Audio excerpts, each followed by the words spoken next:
I'm back for a bit of an update. Today was day 11, and I went all the way back to the doctor's, 2 hour drive there, 2 hour drive back. When I got there, they were supposed to give me my Cetrotide, which prevents me from ovulating, and one nurse says to the other, "Oh, I gave that to somebody else." And the other nurse was like, "Okay, but it had her name on it." She's like, "I know, but the client really needed it. She needed to take the medication right away when she was here." And the nurse is like, "Well, so does she." So I was kind of like sitting in limbo. Then I did my blood work. Then I waited and waited and waited and did my ultrasound. So in the ultrasound, I basically found out that my follicles are still not really growing. I am so perplexed. Like, I don't understand what's going on at this point. Like, I don't know why my body's responding this way this time. I essentially only have like maybe 4 or 5 follicles that will be any good by the time retrieval comes around, whenever that happens. For me, that's kind of crazy because just like the last full IVF cycle I did, I mean, I had 9 frozen and I put 2 in. I mean, so I had 11 that time. So that's kind of crazy to me. I'm not exactly sure what to think. And even my first cycle with our son, I think I had 10 eggs at least. So I'm kind of perplexed. But regardless, trying to be hopeful. I had a major breakdown on my way back from my doctor's appointment today, because I'm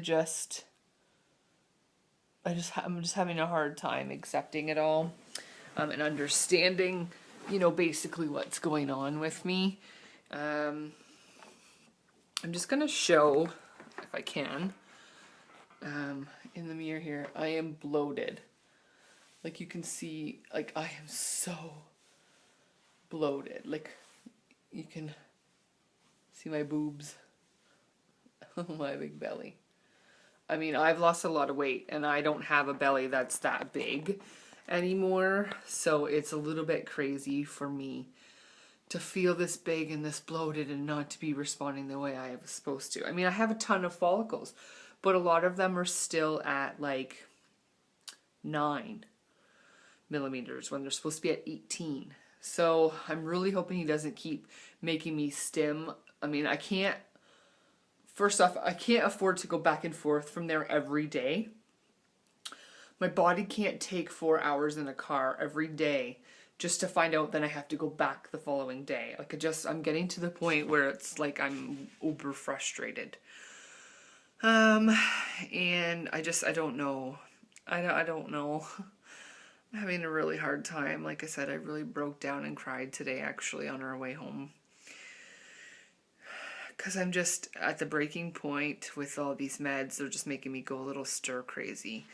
Anybody that's been through a cycle will know that they start to get on your nerves. You start to get very emotional. Things set you off really easy. You're on edge. It's the stress of the cycle as well. So, I mean, trying my best to stay positive. I did another set of injections tonight.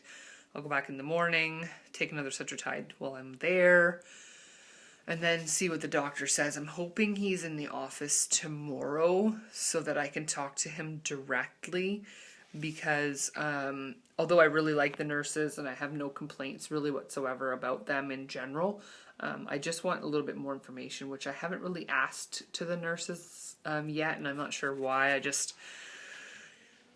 Usually when I end up talking to them, I'm already frustrated or whatever it may be. So I just want to see what the doctor says directly to me tomorrow about the cycle and when he feels that I might be ready. I'm really scared that he's going to trigger me and I'm only going to have 3 eggs or something, and then we're not doing ICSI, which is where they inject the sperm into the egg, so we're not doing that this time because we have no sperm issues, and it's not really necessary, but I'm just worried. I don't know.